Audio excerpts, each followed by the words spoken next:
la tierra entre dos ríos, que son el Tigris y el Éufrates. Entonces, cuando venimos a Babel, encontramos desde el capítulo 10, que repito, ya no vamos a busquen las conferencias anteriores, comienza Nimrod, el primer poderoso que hubo dictador en el mundo, que trató de centralizar los gobiernos, las religiones en la tierra de Sinar, la tierra de los caldeos, o lo que es ahorita Irak. Cuando Saddam Hussein gobernó y perdió la batalla Operación Desierto en 1990-91, cuando quiso invadir Kuwait, 5 años antes Hussein gastó billones de dólares en reconstruir Babilonia y levantó, todavía pueden ir, ahorita la ciudad se llama Bildad, le quitaron el nombre Babilonia, pero se llama Bildad, está a 80 kilómetros de la ciudad de Bagdad, en Irak. Y ya vemos que este hombre Hussein mandó imprimir una moneda con la esfinge de Nabucodonosor y su retrato de él del otro lado, porque él comenzó a decir, Hussein, que él era el descendiente de Nabucodonosor y que espíritus le decían que tenía que reconstruir la ciudad. Imaginémonos nada más, eso sin conocerle la Biblia. Entonces no hay nada de coincidencial ni accidental en los eventos que tienen lugar en el mundo. Cuando los conectamos y juntamos las piezas del rompecabezas, tenemos un panorama mucho más claro para poder discernir y percibir la realidad del mundo que estamos viviendo.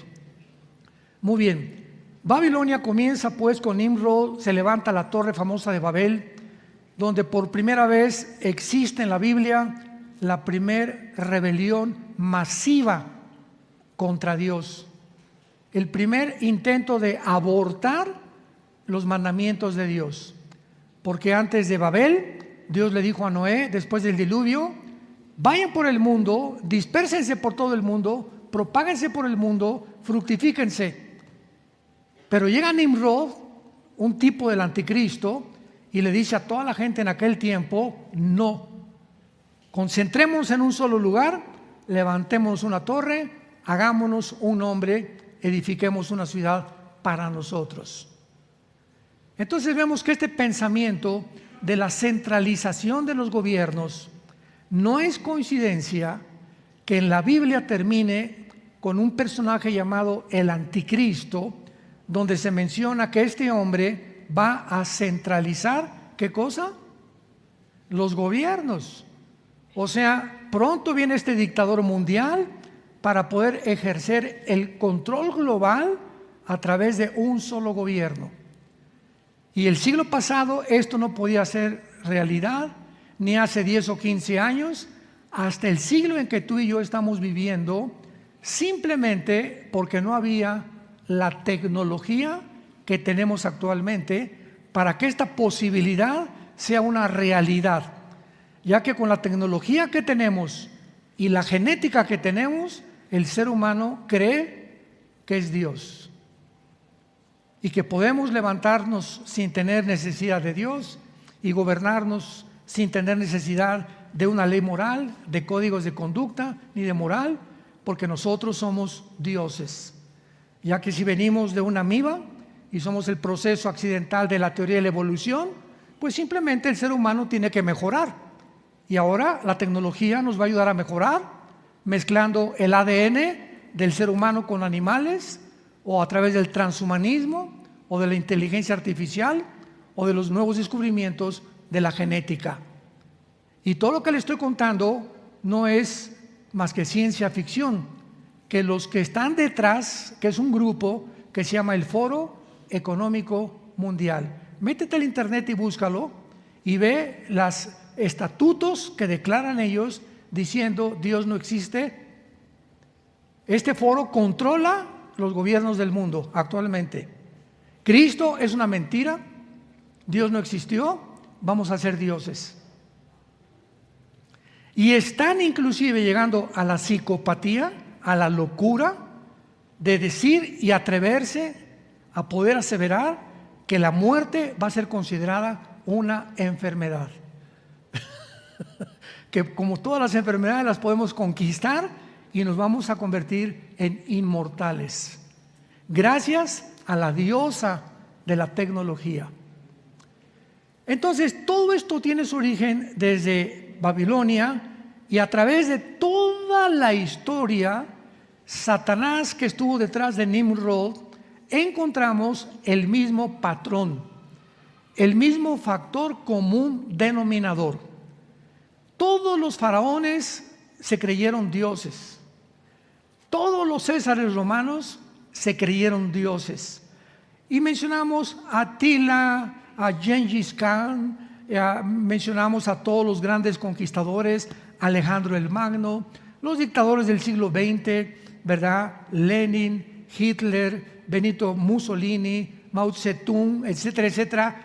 Todos estos hombres que han ocupado posiciones de poder a través de la historia han soñado, han anhelado lo mismo que está en la Biblia: llegar a ser ellos los que controlen el mundo, o extender su imperio hasta donde pueda llegar, ¿verdad?, el conocimiento humano, para poder realmente convertirse en los dueños del planeta Tierra. Y este sueño lo alcanzará el arte principal, o la obra de arte principal de Satanás, que se llama el Anticristo, que posiblemente ya nació y ya está en el mundo. Les digo que vayamos al libro de Daniel, capítulo 2, capítulo 1, vamos a comenzar con el capítulo 1, porque desde el imperio babilónico vamos a encontrar que Babilonia no solamente es el origen bíblico y en la vida real, sin que mucha gente lo sepa, por eso se llama el misterio de Babilonia, porque en Apocalipsis 17 se le llama la gran ramera, el misterio, Babilonia, la gran ramera, la madre de las abominaciones de toda la tierra. Apocalipsis 17:5. ¿Por qué se le llama un misterio a Babilonia?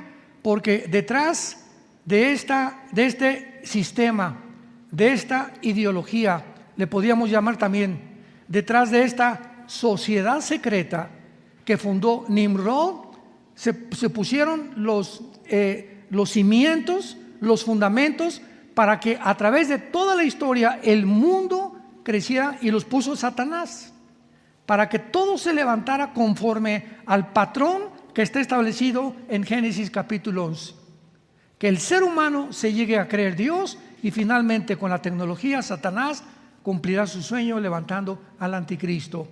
Pero encerrado detrás de esto, de un solo gobierno, una sola religión, Babilonia es el origen de la astrología, brujería, hechicería y la magia.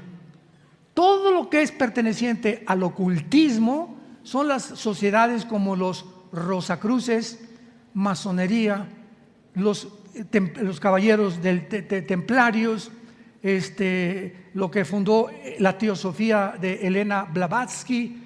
Todas estas supuestas sociedades secretas encierran el mismo ADN.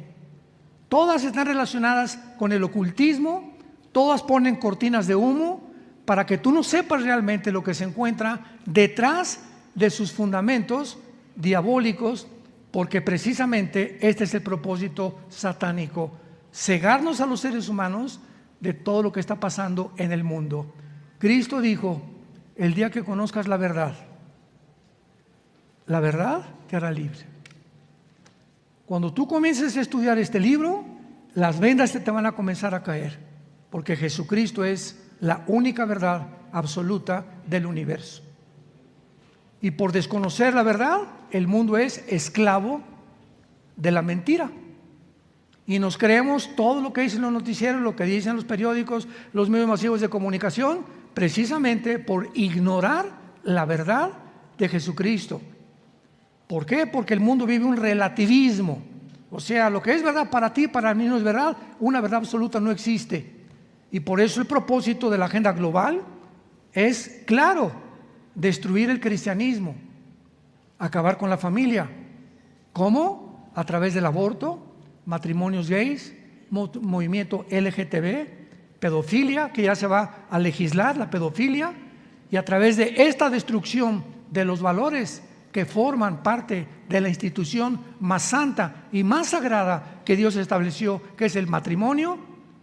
Ellos creen que al hacer a un lado esto, las verdades absolutas son completamente desechadas, abandonadas, alejadas, y establecen ellos su ideología, su filosofía satánica.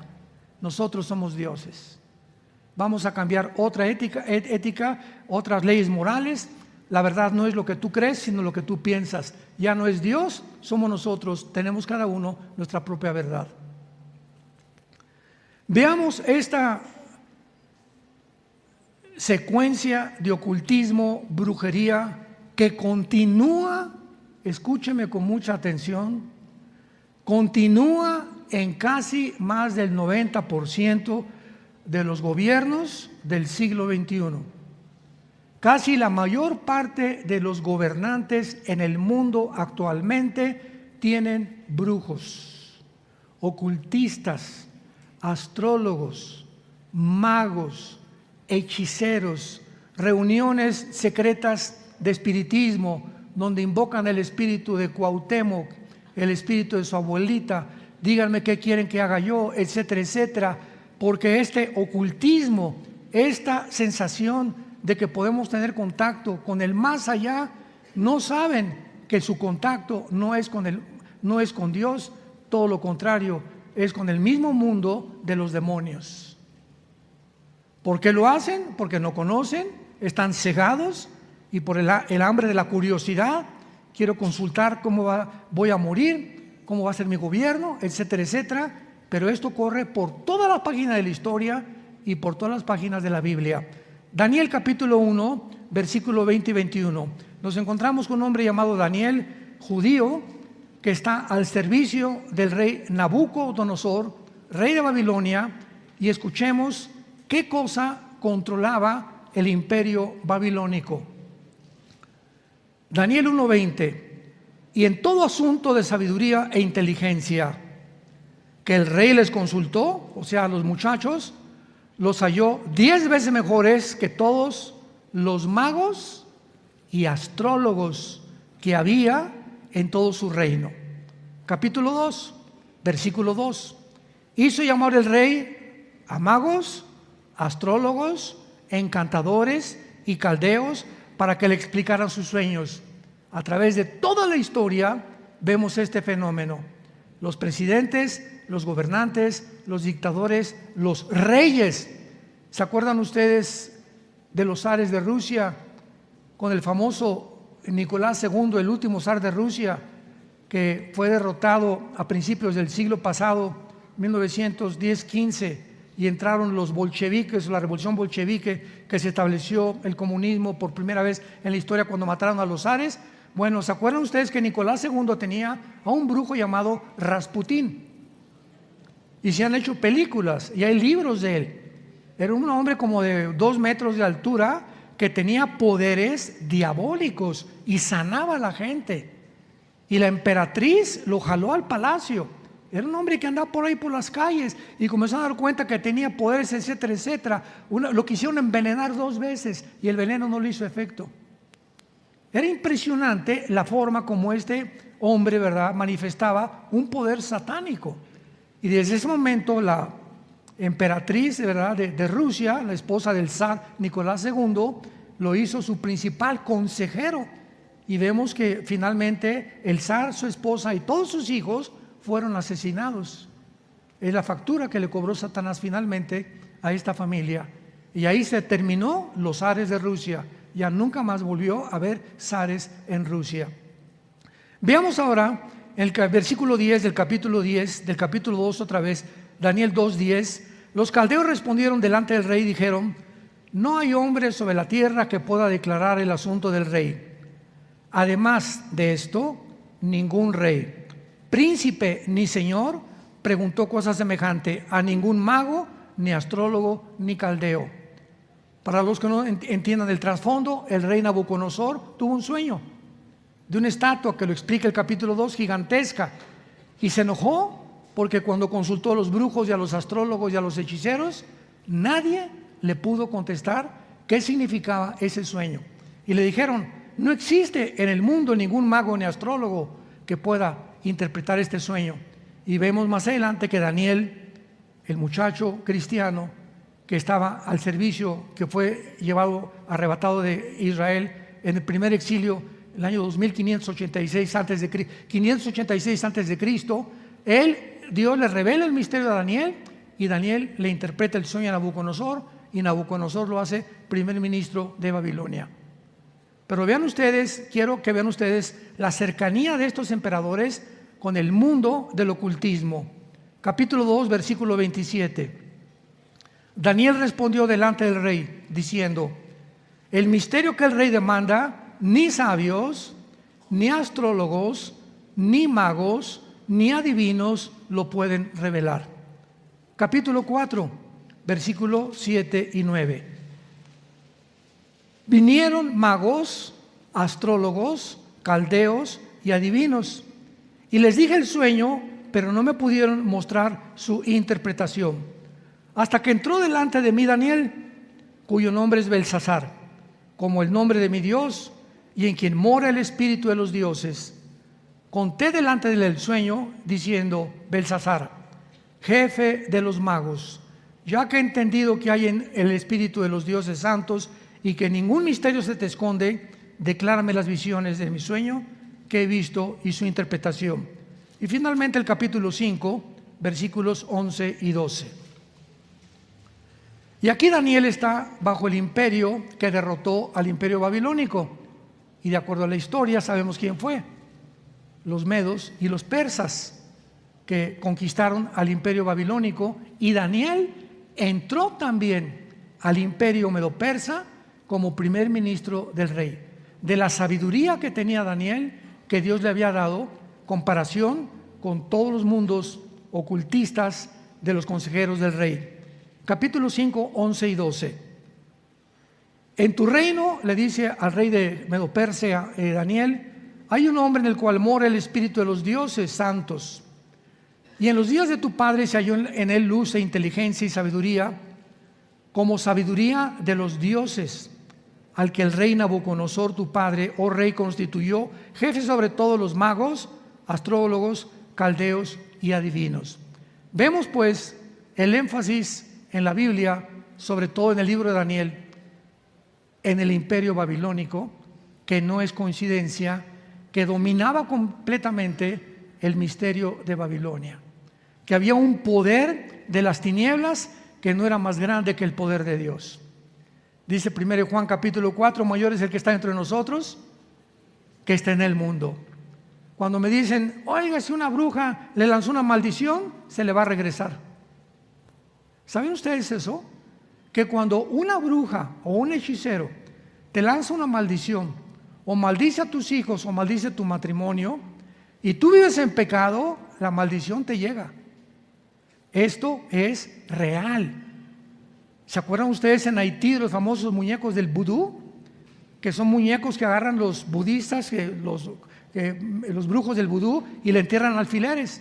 Y llega doña Chencha: oiga, señor brujo, me cae bien mal doña Pancha, a ver, agarra un muñeco, esta va a ser Pancha, y le comienza a clavar alfileres. Ahora, en el nombre de Satanás, que doña Pancha le dé un ataque al corazón, o que se muera, o que le dé cáncer o artritis, etcétera, etcétera. Y esa maldición opera, es real. ¿Cómo es la única forma que somos protegidos? Salmo 91:1. El que habita el abrigo del Altísimo morará bajo la sombra del Omnipotente. Salmo 37. El ángel de Jehová acampa alrededor de los que le temen y los defiende. Si no quieres que en tu casa entre el mal, y principalmente cuando los que tienen hijos menores de edad, de 4, 5, 6, 7 años de edad, el marido anda en pornografía, o anda robando, o cometiendo fraudes, se hace un portal, tu casa se hace un portal, que es un lugar que se abre en el espacio invisible, comunicándose con el mundo de los espíritus, para que los demonios entren a tu casa por esa vía del marido que vive en adulterio, o de la mujer que vive en adulterio, o del hombre que vive en pecado. le abres la puerta a Satanás en cuanto te apartas de Dios. Y esto es absolutamente real. ¿Qué es la astrología? No es astronomía. No confundas la gimnasia con la magnesia. La astronomía es el estudio de los astros. La astrología es el estudio de los astros, creyendo que los que son de Virgo, y tú que eres Virgo, yo soy Géminis, no nos llevamos. Cabeza de mazorca. Y creer que existe una forma en la que los astros pueden gobernar los horóscopos, y están en los periódicos y en las revistas, y los consultan reyes, gobernantes, gente culta, escritores, politólogos que no son cristianos. ¿Qué dice mi horóscopo hoy? No compres, pues no compro. No vendas, pues no vendo. O te vas a encontrar esta semana con una muchacha, etcétera, etcétera. Y llegamos a creer, somos tan idiotas. La palabra idiota viene del griego idio, que significa tonto, para que no crean que es una grosería. Somos así tan tontos y tan necios de creer que podemos depender de la luna y de Marte para que me diga Marte: hey, Armando, no compres mañana. Veamos en el libro de Deuteronomio, en el Antiguo Testamento, la advertencia de Dios al ocultismo, capítulo 18. Deuteronomio 18. Versículos del 10 al 13. Los judíos iban a entrar a la tierra de Canaán. Y la tierra de Canaán estaba infiltrada de brujos, hechiceros, caníbales, pedófilos, pederastas, homosexuales. Era completamente, toda esta gama que estoy mencionando la controla el mundo de las tinieblas. Y Dios le dice al pueblo que Él llamó para que dieran testimonio a las naciones en qué oscuridad vivían. No se ha hallado en ti quien haga pasar a su hijo o a su hija por el fuego, ni quien practique adivinación, ni agorero, que son los astrólogos, ni sortílego, ni hechicero, ni encantador, ni adivino, ni mago, ni quien consulte al espíritu de Cuauhtémoc. Las sesiones famosas de espiritismo, que se juntan en una mesa, se agarran de las manos y está un medium, y el medium es la persona que ha sido señalada para que traiga el espíritu de la abuelita, de tu tío o el fulano de tal, y comienzan a agarrarse las manos y comienzan, y es real, comienzan a oír voces que se comunican con el medium comienza a hablar y a dar mensajes del más allá, y son mensajes de demonios.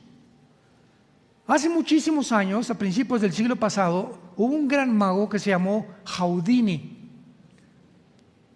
1910, 1915, más o menos por ahí. Houdini fue un mago que asombró al mundo entero con lo que él hacía. Se metía en unas cosas como de agua y lo metían de los pies, encadenado, y antes de que se asfixiara o se ahogara, se quitaba las cadenas y salía.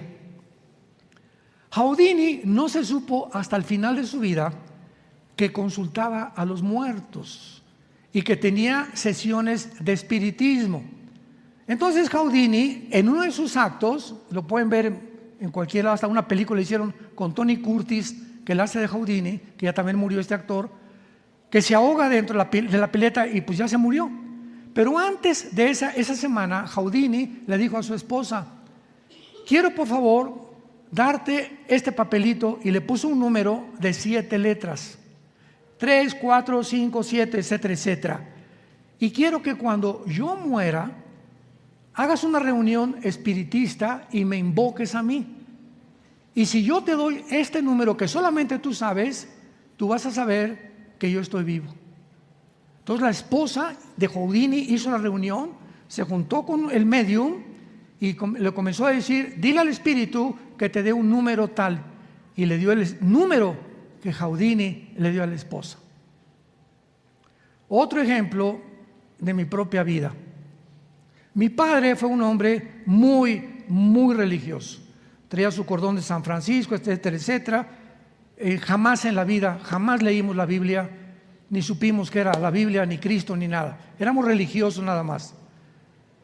Mi papá tenía una colección de timbres, era coleccionista obsesivo, con llaves, timbres, coleccionaba monedas, todo lo que podía encontrar. Y tenía una colección de timbres valiosísima. Cuando se muere mi papá, una hermana de él, que ya también murió, hizo una sesión espiritista para preguntarle a mi papá, porque nadie sabía. Buscamos esa colección de timbres de mi papá y nadie sabía dónde la había escondido mi papá. Entonces mi tía, la hermana de mi papá, que ya murieron los dos, mi papá le dijo, como consultaba a los brujos y a los médiums, le dijo, vamos a hacer una reunión, y le preguntó al médium, pregúntale al espíritu dónde está la colección de timbres de mi hermano. Y el médium oyó la voz que le dijo, se encuentra en la casa de tu otra hermana, en el sótano, en un baúl pintado de gris. Fue mi tía al sótano de su hermana y encontró en un baúl hasta el fondo de color gris la colección de timbres de mi papá. Esto, hermanos, no es un juego, es real. Los espíritus demoníacos y los demonios existen. Satanás no es un ser pintoresco, atractivo y carismático como lo han pintado con cuernos y con cola. Es la criatura más inteligente, más sabia, más astuta de toda la creación de Dios. Y nosotros, que somos los más tontos, que queremos tratar de encontrar y cómo comunicarnos qué es verdad y qué no es verdad, Dios dice: cree en mí en la cruz y te envío a mi Espíritu Santo. Y mi Espíritu Santo dentro de ti, al hacer tu contacto con la Biblia, comenzarán las vendas a caerte y te daré un don que se llama discernimiento de espíritus. 1 Corintios capítulo 12. Discernimiento de espíritus. Dice en 1 Juan capítulo 4, nosotros somos de Dios, el mundo oye a los que son del mundo, pero a nosotros, si oímos a Dios, Dios nos oye. En esto conocemos el espíritu de verdad y el espíritu de error. Entonces el Espíritu Santo nos ha sido dado para que vengamos a la Biblia y sepamos espiritualmente, intuitivamente. Cuando estás enfrente de una persona, muchas veces, como esa persona tiene cara así de San Miguel de Cholula, ¿verdad? Y tiene cara de santo, pero algo nos dice, algo no me gusta de esta persona. Cuando estás abierto al Espíritu Santo, y nos protege Dios de relaciones y de amistades que más adelante nos pueden hacer un daño en la vida. Esto es muy importante porque no es coincidencia que durante la tribulación la nueva Babilonia va a ser y buscar el mismo propósito y el plan final de Dios en contra de sus planes, porque la nueva Babilonia será la base del poder del anticristo. Apocalipsis capítulo 18. Babilonia, o sea, en Irak, la nación de Irak va a ser el centro. Escuchen estas naciones, que son las naciones que están en la Biblia, que serán del anticristo. Si las quieres apuntar: Irak, Siria, Irán y Turquía. Estas cuatro naciones, dice en Apocalipsis capítulo 2, cuando Cristo le escribe a la iglesia de Pérgamo. ¿Dónde está Pérgamo? En Turquía. Y le dice: yo sé dónde moras, donde está el trono de Satanás. Entonces, la zona geográfica, ¿vieron el terremoto que acaba de pasar en Turquía? Que se abrieron grietas impresionantes. Pues toda esta zona geográfica, que se llamaba la Anatolia hace algunos años todavía, es la región geográfica donde se encuentra la mayor concentración de espíritus malignos. Y en el libro de Apocalipsis capítulo 9, en la sexta trompeta, dice la Biblia que junto al río Éufrates se encuentran 4 ángeles atados para ser desatados en la tribulación, que matarán a una tercera parte de la humanidad. En el río Éufrates. Babilonia fue construida junto al río Éufrates. ¿Ven cómo comenzamos a conectar las piezas del rompecabezas? No es coincidencia que Babilonia haya sido construida junto al río Éufrates y que en Apocalipsis termine la Biblia con Babilonia y el río Éufrates. Y Cristo le diga a la iglesia de Pérgamo, capítulo 2 de Apocalipsis: moras en el trono de Satanás en Turquía. Entonces, ahora, hace poco fuimos a Turquía, no sé cuántos de ustedes nos acompañaron, pero me llamó la atención cuando estábamos en Turquía, que es la única nación en el mundo. Del lado izquierdo está el occidente y del lado derecho el oriente. Es una ciudad entre los dos hemisferios, occidental y oriental, la Turquía occidental y la Turquía oriental.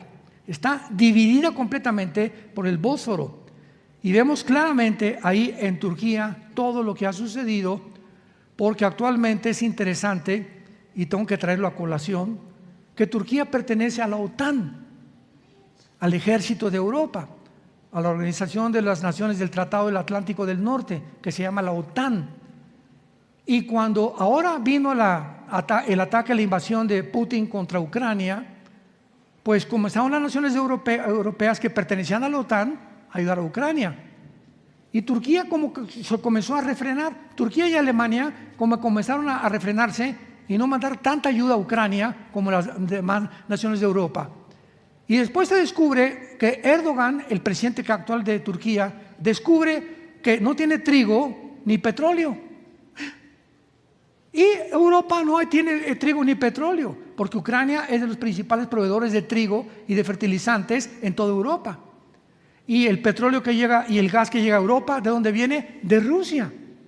Lo van entendiendo ya claramente cómo está la situación. Entonces Erdogan, al oír esto, hace un mes o 2 meses, vemos la foto.